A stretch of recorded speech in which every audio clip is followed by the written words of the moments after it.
Hey, everybody, I'm Jody-Vance. I'm George-Affleck. Oh, my God. And this It's week time on UnSpun, what are we doing? I've been so busy, George. I have so much to tell you. I was at the Greater Vancouver Board of Trade Luncheon. I heard the NW debate between all the leaders. I'm keeping my eyes peeled on the U.S., and we have federal politics to talk about. That's all straight ahead. Let's get into it.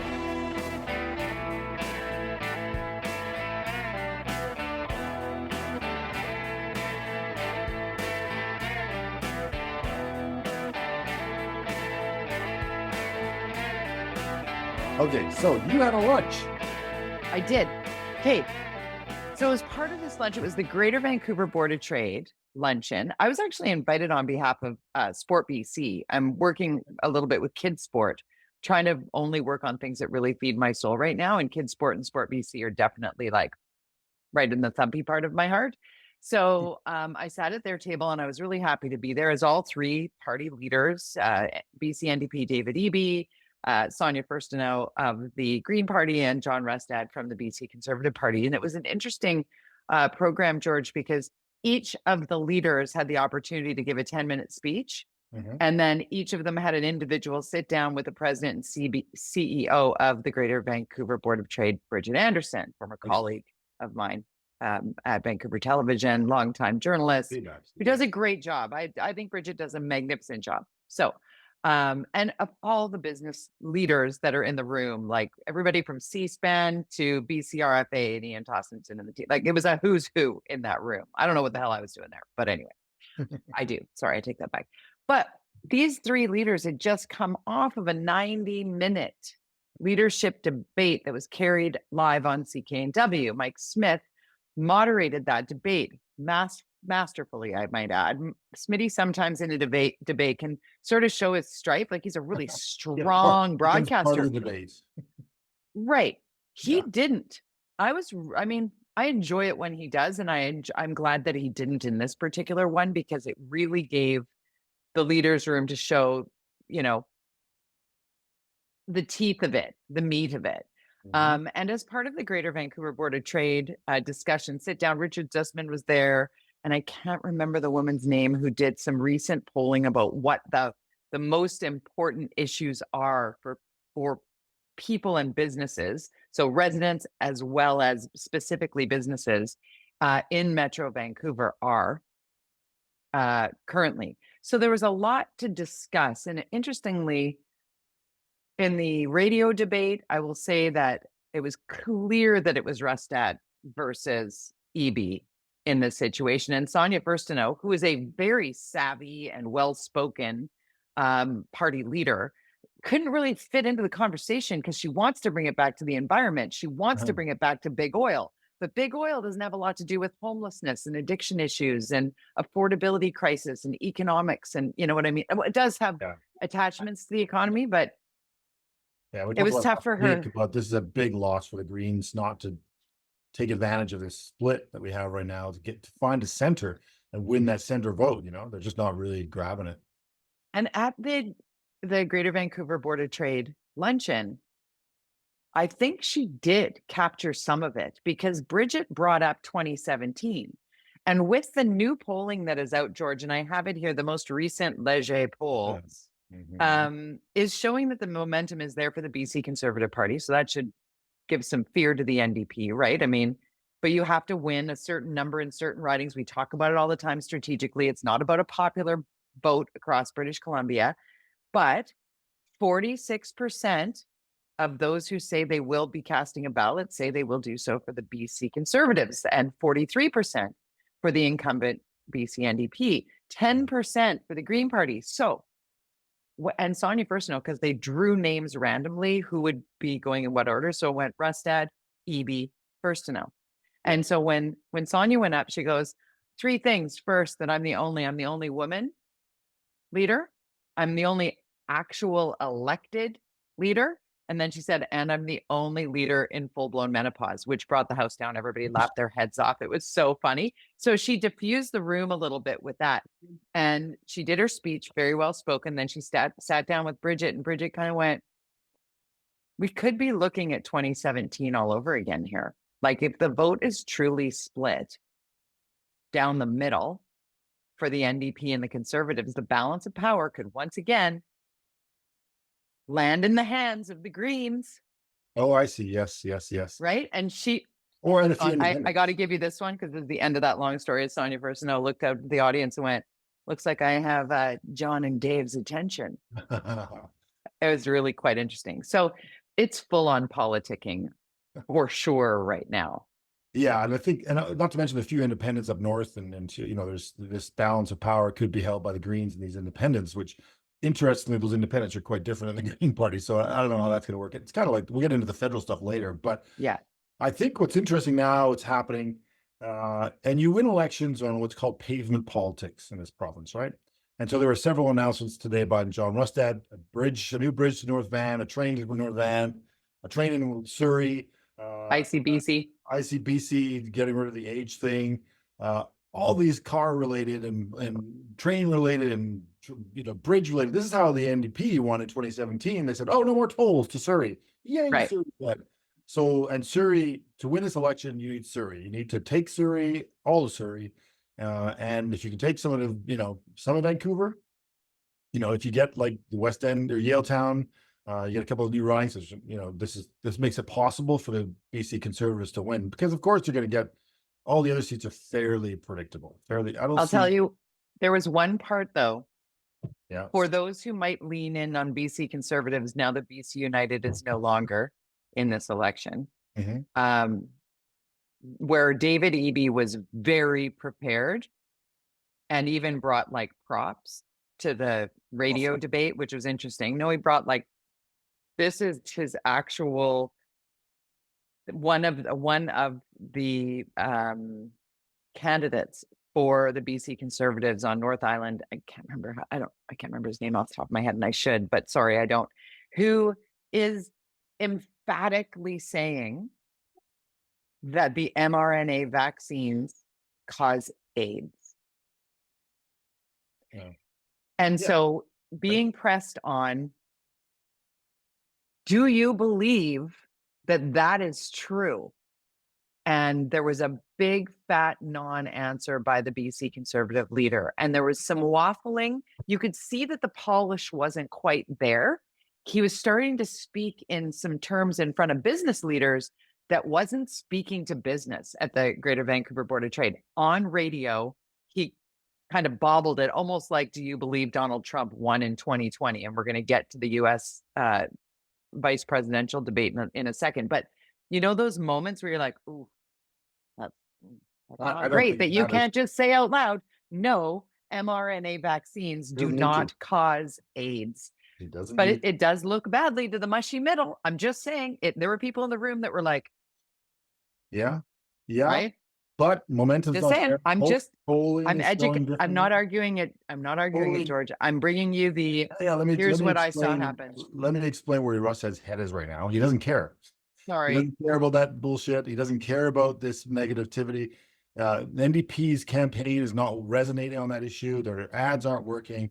Polling proves that the polling is working, and the wind is at their back for the Conservatives. In their mind, we don't know. Obviously, when we look back to 2014, we know you can kick a dog theory, potential, but you've got this campaign that's now he's making big announcements. What has the NDP announced? Anything? What's going on? See, listen, it's so funny. It's so funny because it feels like you're trying to talk me into something, and I'm just giving you the breakdown of what happened yesterday. So I'm going to keep going with what happened yesterday because I think there's some more interesting bits to be held here. And David Eby, BC NDP leader, I keep saying Premier-Eby, which he's not because the writ's dropped and only real policy wonks and politicos care about those terminologies, but it gets like picky.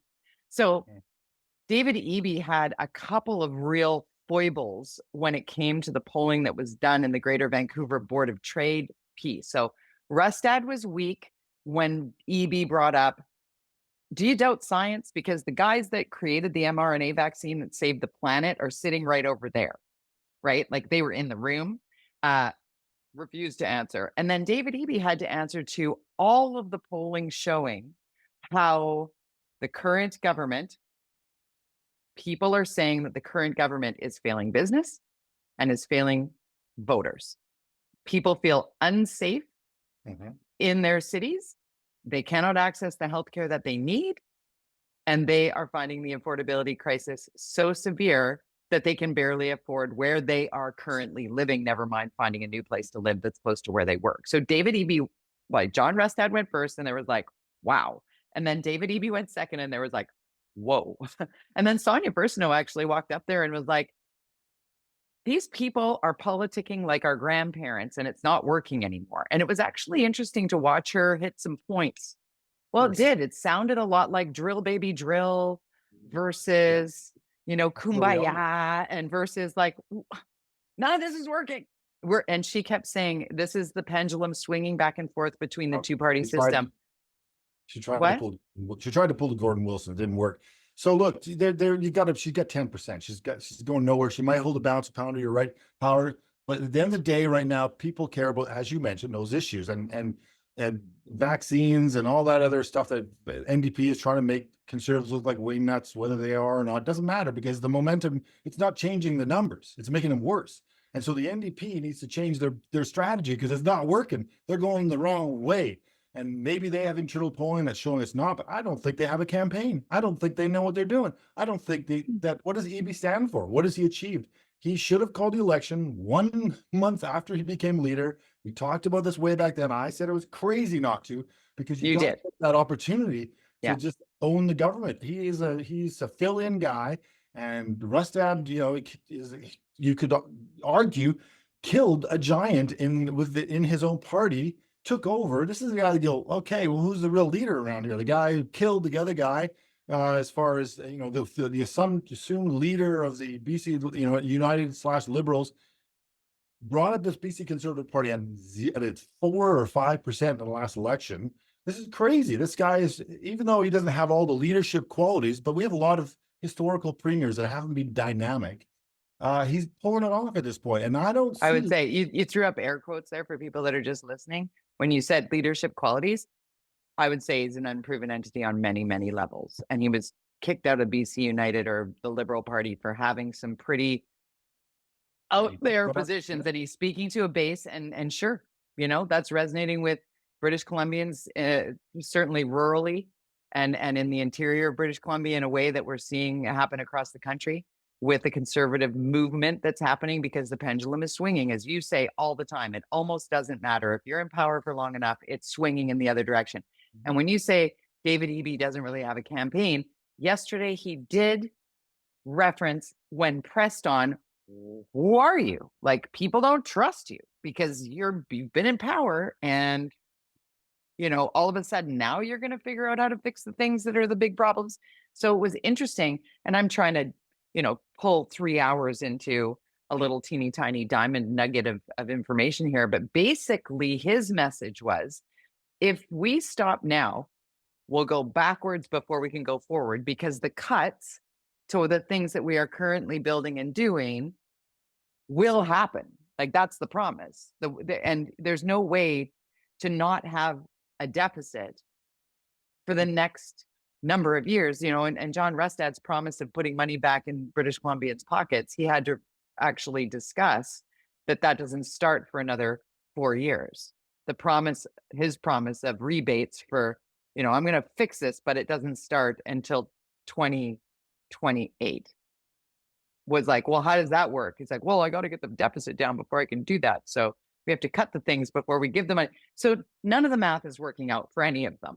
So there's finances don't win elections. That's that kind of stuff doesn't spin. It doesn't work in campaigns. Big announcements work. Momentum helps, but they never actually come to fruition. I mean, we're still really waiting for so many promises given by every party over my entire lifetime. Every election promise, almost everyone, except for taking the tolls off that bridge. We're still waiting. Crossing at the Fraser wasn't even on the list. The Massey Tunnel, the bridge, the whole, whatever, not even on the list. Wild. Of course, that's called pavement politics. It's how you win elections, though, and that's what this is about. And so John Rustad gets it. He's got some pretty amazing people now working for him that left BC United. You've got all the most powerful backroom people now are on the conservative side, and some of the federal Liberals are on the John Rustad train of success. And the people who were behind Christy Clark's victory in 2014 are all working for Rustad now. All those same people, they see victory in their, in their path there. She didn't win in The only 2017. campaign that the NDP can run now is a fear campaign to make sure that their base shows up in a big way. And the mushy middle who wants somebody who believes in science. But what are they Science offering? and women's rights and body autonomy and all of those things. Pardon? Science doesn't win elections, neither does money. Those things don't win elections. I think a pandemic has changed that. I think that you could have said that because the Harper government ripping up all of the climate change studies that had been done, like ordering the destruction of actual science, did piss off some people, but it was only this much because we weren't seeing the effects of climate change the way we do now. Are people ready to swing all the way to the left to the BC Greens because they're freaked out by atmospheric rivers and wildfire seasons and the chaos of extreme weather events like the hurricane we just saw blow out all of North Carolina? Like, holy crap. It's like, I think that is a pavement issue now more than ever before for the mushy middle moderate that these two parties, because it is a two-party race, must win over. And I think having extreme views in either direction, and we often talk about the left extreme being just as wingnutty as the way out right extreme, who can pull into the center most in the next, oh my God, we're like days away from going to the polls, right? Out Saturday. And I don't know. I mean, I think that it's waiting for the NDP to do something that will interest anybody, and they're not. And they haven't provided anything that's exciting. And so, maybe there's more to come, but the time is running out for them. And I don't see a lot of hope for them. But that being said, they might have polling and they might know that their NDP or people will show up. But generally, this province is center right. We win, over the last 100 years, there's only a couple of times with NDP, been in there. So, and fiscally, when you talk about management, if you want to, the argument that NDP can manage our finances is not one that they can ever make because they every time. Okay, this is not a campaign video for the Conservative Party. I'm going to hold the campaign train because you've literally said not one thing of note of anybody else. Let me finish. It's UnSpun, George, and you're very much sounding like a conservative wank right now. You can't win an argument on finance by the NDP, so they can't spin that they're good at finances. They're not. I never said that. I was like, okay, you're starting to sound like the guy who sits on CNN and talks about all conservative things are great. Oh, I wiped the floor with them the other night. Let's talk about other things because it's just. Well, I mean, I was anything today, Jody. Can I speak? Can I actually retort to? It's not a conservative viewpoint. You brought up the finances as something. I would say the NDP have a real challenge using that as an argument. Rustad's playing pavement politics. He's winning that game. They can't bring healthcare. They can't use that because people, obviously based on the polling and the stuff you heard at that meeting, is that the British Columbia don't trust him at healthcare. So what's the NDP got? What do they got to prove? They got nothing. They got nothing unless they only can use trust us, stay the course. That's what their argument is. Stay the course, which we've talked about, is their plan. And that plan's not working. Not working. So we'll see. Okay. Yeah. Next. Yes. What do you want? I'm letting you talk. Go ahead. Speaking of debates, vice presidential debate, when you talk about the mushy middle, there's a chance where jody-Vance, really his job there was exactly what you're talking about. It's really about focusing on how do I bring back some of the people that might think Trumpism is too far. And I think he did a pretty good job of that.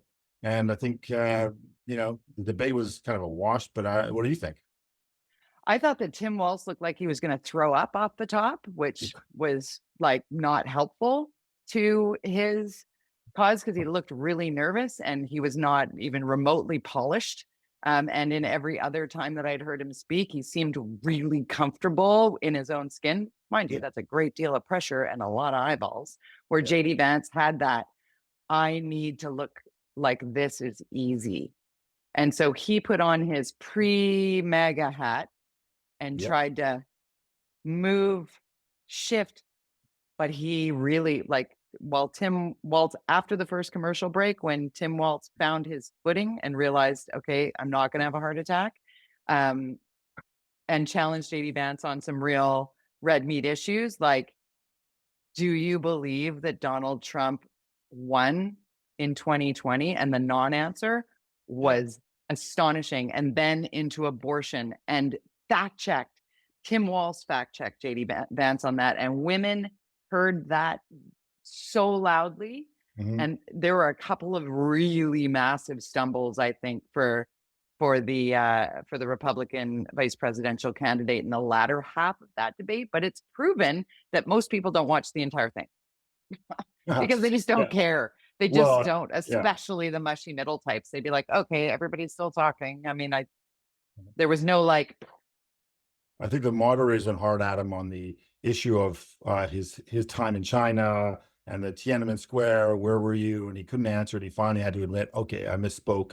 Took a while to get there. So it's hard for him because he'd been attacking JD-Vance for being a liar and not telling the truth. And yet you have, okay, but wait a minute. So that is where one area I saw him fumble for sure. Is it enough to worry about? But I think that what I liked, what gave me hope a little bit, even if no matter where you are on the political spectrum, is the way they ended it. I don't know if you watched at the end, they shook hands. I did. Had a little chat. The partners came up. It was very like, okay, that's how politics are supposed to be. You're supposed to have this. Yes, you don't agree. You have a debate. And then you get, thank you very much. Have a good day. We don't agree, but let's not like. Yeah. See you at the polls. Yeah. Because you can guess all you want. You can look around. It's the reason why they play the Super Bowl, because on paper, there's clearly a better team. But does the better team always win? No. That's why you play the game. And this is definitely a game. So all of the history and all don't you know who you think you are, all the I've been here, done that. No, he could kick a dog. He was not the premier. He was not. And my passion is about what I have listened to and witnessed over the last week, because I actually moderated a debate on seniors' healthcare with leaders who would be making decisions in those lanes. And then I listened to the full leadership debate for 90 minutes. And then I attended in person a 2-hour leadership sort of summit of sorts. And to be honest with you, I don't see a clear winner, but I also don't see a clear loser. I don't. And I don't have a political stripe. I don't look at it. And for UnSpun purposes, I would say that that's unusual, because typically it looks like someone's definitely winning. To me, there doesn't appear that. There is talking points and people who are making, this is the way it is. It's like, well, it doesn't sound like that. It doesn't. It's shaky. It's shaky ground for everybody, because guess what?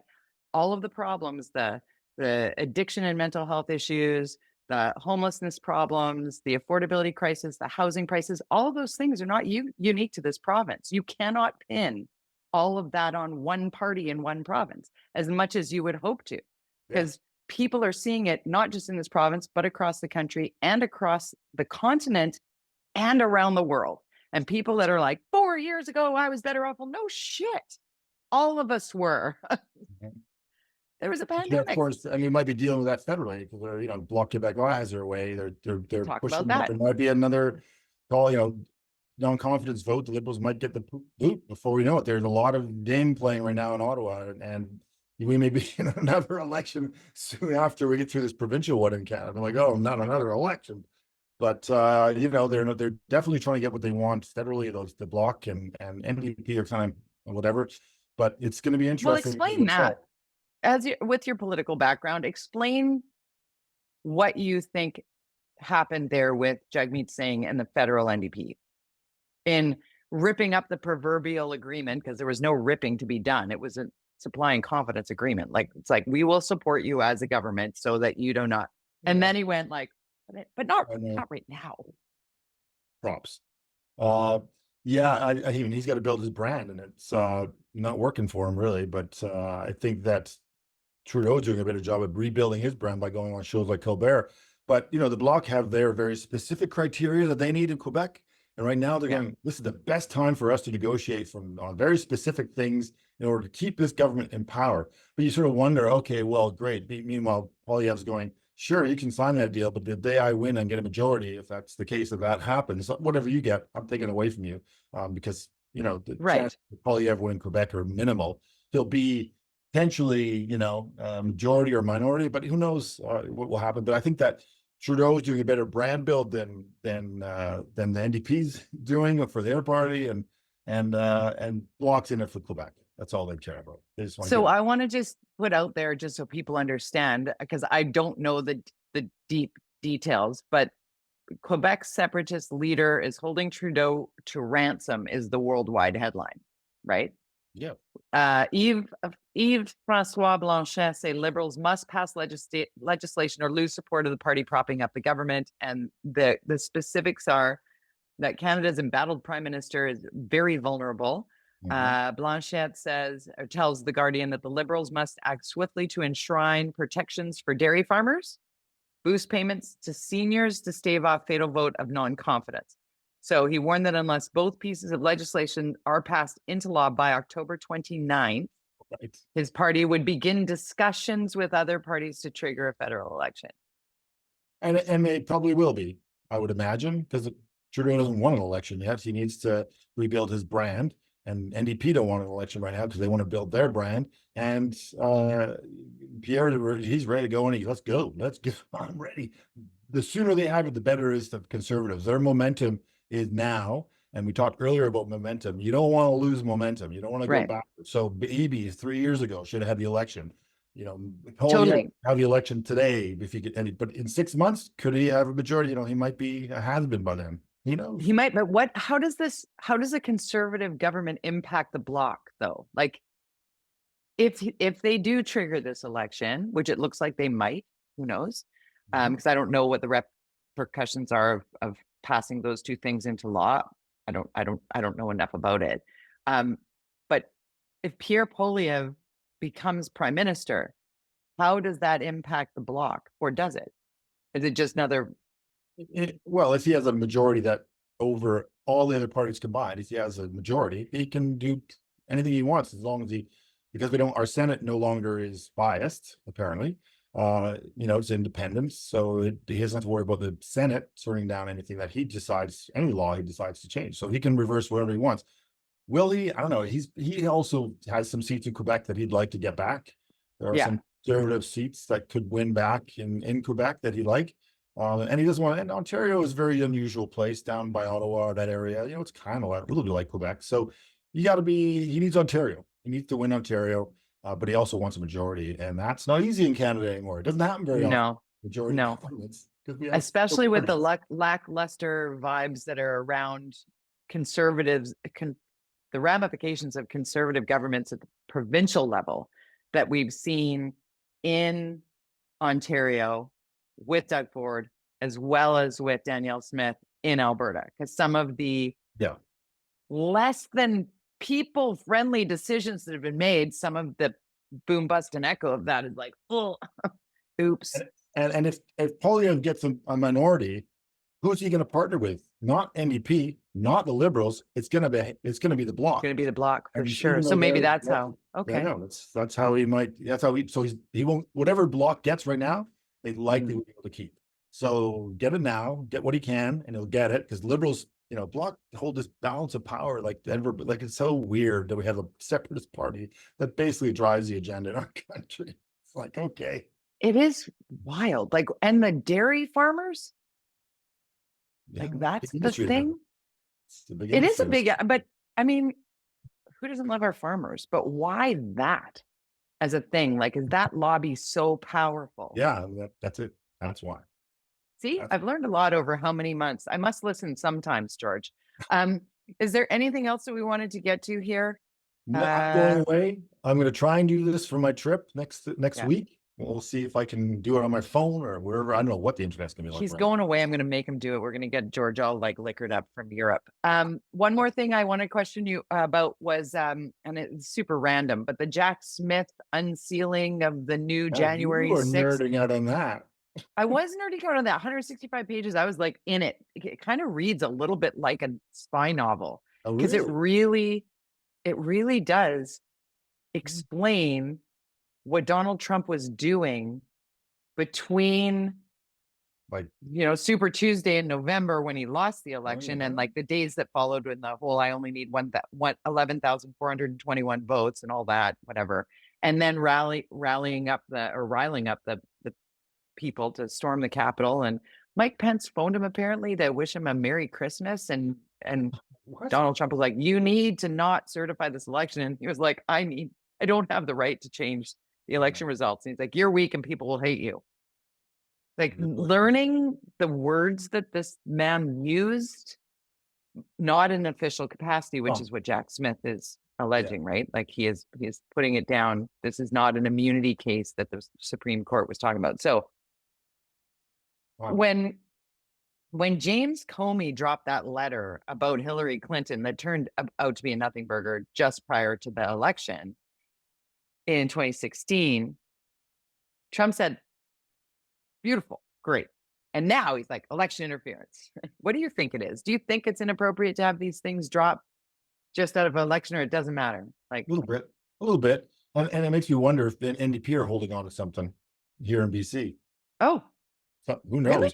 I don't know. I mean, maybe that's what they're doing. I don't know. I thought they'd have more stuff that would be quite horrible, but obviously it doesn't look good when in America when this is happening, because there's a lot of distrust of their legal system now. And I think doing these kind of, you know what, like we have a writ in the States, they have their period of time for like, just, you know what, let's just let them do the election and let's not do these things and let the people decide. But it seems like, how can you not perceive that as political? It seems political to me. Yeah. I just before we drop our Twitter handles on everybody, I'd like to point out that Elon Musk has lost 80% of the value in Twitter since he bought it. But it's working for him because he's also the wealthiest man on the planet. I think he has now, I think the number was $12 trillion. And in 3 months, that went from 12 to 14 in 3 months. So I don't know that it's a big how much do you problem take NASA to send that spaceship up there to save those NASA astronauts? I mean, that's a price tag I'm sure America's paying to Elon Musk, that way beyond what he paid for Twitter. For sure. Okay, well, you can be found, for people who want to fight with you independently of me, at george_affleck. I'm at jody-vance. If you want to fight with me, I will block you on Twitter. I will let you speak on a podcast, though, because I like George, and we love to fight on UnSpun podcast. So make sure you like and subscribe. Follow us on our Twitter handles. Herb Communications, also a great follow. I love your TikTok. I don't know. It's fun for me. TikTok. You talk like this on TikTok. Admire the character. It's very good. It's very good. Okay. See ya. Bye.